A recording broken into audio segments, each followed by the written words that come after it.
Hindi na nakalayo pa ang isang lalaki, matagal nang nagtatago sa batas matapos siyang maaresto ng San Manuel Police sa bisa ng warrant of arrest para sa kasong statutory rape.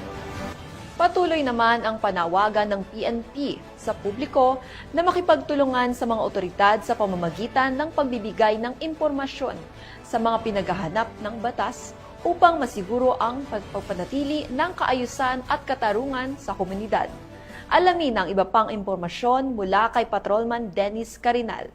Estado ng katawan ng San Manuel PNP ang isang top 1 municipal most wanted person sa Barangay Gisit Sur, San Manuel, Pangasinan, habang kinilala ni Police Major Tristan George P. David, hepe ng San Manuel Municipal Police Station, ang akusado sa pangalang alias Larry, 56 years old, residente ng Sonto, Barangay Flores, San Manuel, Pangasinan.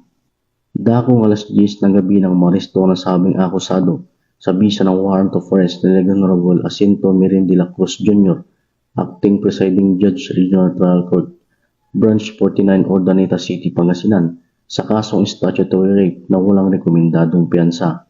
Ang tagumpay ng operasyon ay patuloy ng matibay na ugnayan sa pagitan ng mamamayan at ng pambansang pulisya sa isang mahalagang hakbang upang higit pang mapalakas ang kampanya laban sa kriminalidad tungo sa isang mapayapa, ligtas at maunlad na bagong Pilipinas. Mula dito sa Picadillo, Ilocos Region, ako po ang inyong Police News Network Correspondent, Patrolman Dennis Carinal, alagad ng batas, tagataguyod ng Balitang Pulis.